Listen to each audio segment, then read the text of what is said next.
안녕하세요, 구독자 여러분. 법을 알려주는 남자 김도윤 변호사입니다. 오늘은 사실혼에 대해서 한번 이야기를 나눠볼 텐데요.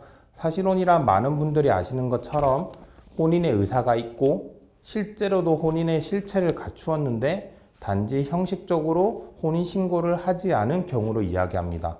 일반적으로는 결혼식을 하고 나서 함께 살고 있지만 혼인신고를 하지 않은 경우를 말하고요.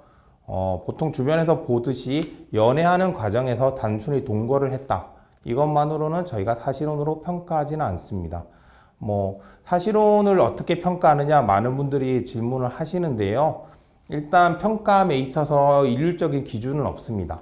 다만 그 두 분의 관계가 주위에 어떻게 보였는지, 실제 부부로서의 생활 그 자체를 갖추었는지, 그 실체를 갖추었는지 여부가 중요하고요.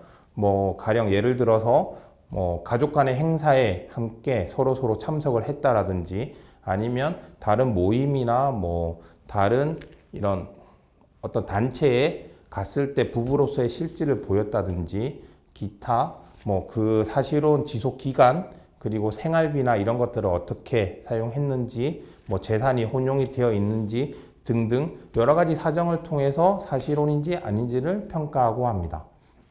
이런 사실혼에 있어서는 크게 두 가지 쟁점이 있는데요. 일단 사실혼이 종료되었느냐 아니면 해소되었느냐 문제가 있습니다. 이 종료냐 해소냐 얼핏 봐서는 별 차이가 없는 것 같지만, 종료는 보통 저희가 판단할 때 일반적인 사망으로 인한 경우에 사실혼이 종료되었다고 얘기를 하고요. 해소는 사실혼 당사자 중 일방이 이제 사실혼을 하지 않겠다 의사를 표시했을 때 사실혼을 해소했다 또는 파기했다 라는 표현을 쓰곤 합니다.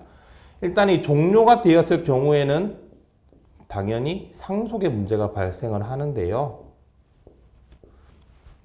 사실혼 같은 경우에는 사실혼 배우자에게 상속권을 인정해 주지 않습니다. 왜냐하면 실제로 이와 관련해서 헌법재판소에 위헌 제청이 있었는데요.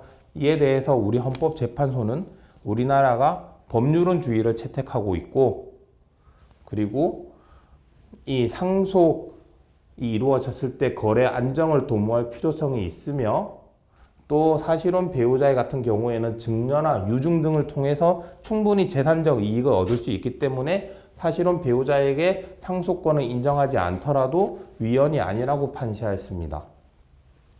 이걸 정리하자면, 만약 사실혼 관계에 있는 당사자 중 일방이 사망을 하여서 상속이 문제가 될 경우에 사실혼 배우자는 상속을 받을 수 없다라는 게 되고요.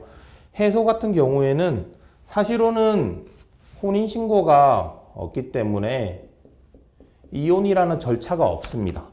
그래서 사실혼은 말 그대로 내가 오늘부터 너랑 사실혼 관계 안 하겠다라는 의사표시만 하면 이 사실혼 관계는 해소가 되게 됩니다. 그리고 다른 관점에서 보면은 만약 부당하게 사실혼 관계를 파기하였다면, 예를 들어서 부정행위를 했다든지 폭력을 했다든지 기타 등등 이런 유책 사유가 있는 경우에는 상대방 입장에서 봤을 때 파기라고 할 수도 있겠죠. 그래서 해소나 파기가 되었을 경우에는 위자료, 재산분할 청구가 이혼과 같이 가능합니다. 즉 말씀드린 대로 만약 일방 사실혼 당사자 중 일방에게 사실혼이 해소되는 또는 파기되는 유책 사유가 있었다면 그 상대방에 대해서 위자료를 청구할 수 있고요. 그리고 사실혼 관계에 있을 때 저 사실혼 관계 당사자들이 공동의 재산을 형성했다면 이에 대해서 재산 분할도 청구할 수가 있습니다. 그러다 보니 이 사실혼 관계가 종료된 것이냐 해소된 것이냐에 따라서 결론이 크게 차이가 나게 됩니다. 실제로 저희 판례 중에 이런 사례가 있습니다. 어느 할아버지와 할머니가 만나셨는데요. 할아버지에게는 자녀들이 있었습니다. 전처의 자녀들이었는데요. 두 분은 나이도 있고 주변에 눈이 있다 보니 혼인신고는 하지 않으시고요. 사실혼 관계로 지내셨는데 어느 날 할아버지가 배드민턴을 치시다가 그만 쓰러져 버리십니다. 그리고 의식을 잃고 중환자실로 가시는 거죠. 여기서 이 할머니 분께서 많은 생각을 하셨겠죠. 근데 아마도 변호사의 도움을 얻었을 것으로 저희는 판단하는데, 이 할아버지가 중태에 빠져 있을 때 이 할아버지를 상대로 사실혼 해소를 원인으로 한 재산분할 청구를 하게 됩니다. 그리고 나서 이 할아버지는 돌아가시게 되죠. 여기에서 이제 쟁점은 과연 이 사실혼이 해소가 되었느냐 여부입니다. 좀 전에 말씀드린 대로 만약 사실혼이 이 할아버지의 사망으로 종료가 됐으면은 할머니는 아무런 상속권이 없기 때문에 아무런 재산을 받을 수가 없습니다.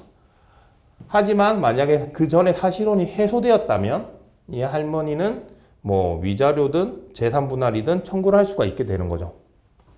그래서 우리 원심은 처음에 이 상속인들의 편을 들어줬습니다. 즉 할아버지가 사망으로 인해서 이 사실혼 관계가 종료됐기 때문에 이 할머니는 재산 분할 청구를 할 수 없다는 판단을 했고요.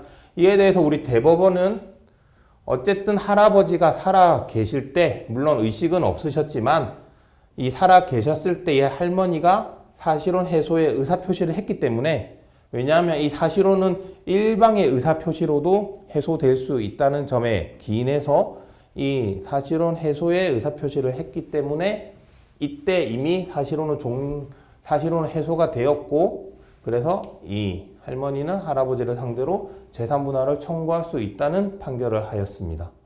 결국 처음에 말씀드린 대로 사실혼은 종료가 되느냐 아니면 해소가 되느냐에 따라서 보호받을 수 있는 권리가 크게 달라지게 됩니다. 만약 사실혼 관계에 있으시다면 이런 부분들을 염두에 두시고 본인의 권리를 찾으시기를 바랍니다. 이상 사실혼에 대해서 알아보았습니다.